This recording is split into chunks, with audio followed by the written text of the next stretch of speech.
So I can sorry. The new middle class is all the classes put together but separated into little subclasses. The wealthier people were part of the upper middle class. They were the successful industrialists, banking families who had noble lifestyles, and they also had multiple homes. Aristocrats became a part of this class, and also plutocrats were a part of this class. The solid middle class had comfortable wealth, but not excessive.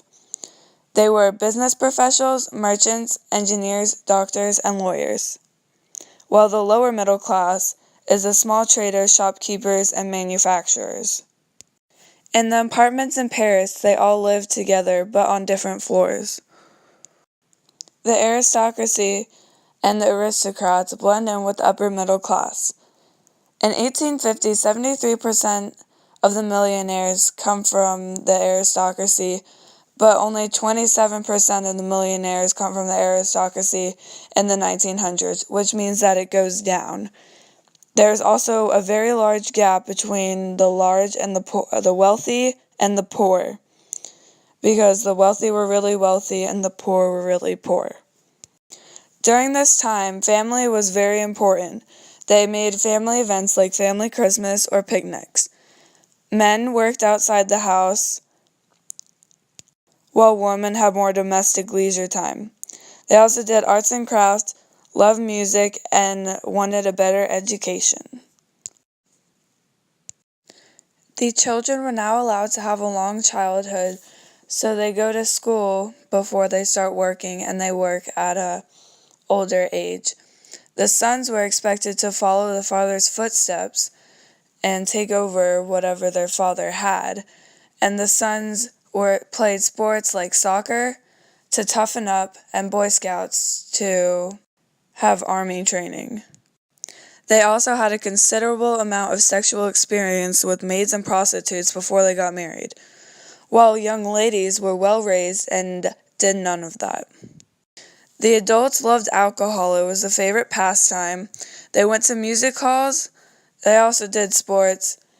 And the religiousness went down, and not a lot of construction of the churches happened during that time period. The working class married for love, while the middle class married for money, and the economics weighed heavily in on the marriage choices. Also, older men started marrying younger women. Population was growing rapidly.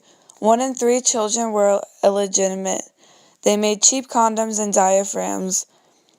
This is due to better education, better medication, better food, and better shelter.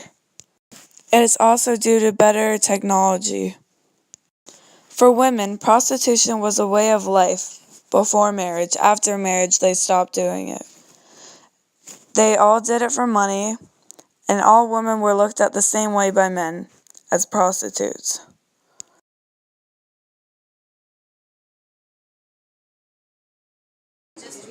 Factory life was rough for the workers, adults, and children alike. Children were often taken advantage of because they were cheap and plentiful. If injured, they could be replaced quickly because there were many orphanages to draw children from. Injury was extremely common for both children and adults due to low funding and ventilation. There were many groups that recognized this, including the Chartists, who sought for better reform. As I mentioned in the previous slide, there were many groups that opposed the factory life. The Chartists, however, just recognized the sanitary concerns. The Luddites took it into a more extreme manner. They began to clash with the English government and even caused such acts as the Frame Breaking Act. This act directly correlated with the breaking of machinery by the Luddites. Poorhouses were government-owned facilities that provided housing for the poor and needy. However, these people had to provide labor in return. Upon taking a gander at the works of Charles Dickens, you can see that all of the writings may connect to the cruelties and complications that were experienced by the people during the Industrial Revolution. Many economic policies arose during the Industrial Revolution, Of those was Adam Smith's invisible hand metaphor of laissez-faire, which suggested that the government should be hands-off on the economy. Another one was Ricardo's law of iron wages. This law stated that wages tended to only suffice for a subsistence standard of living.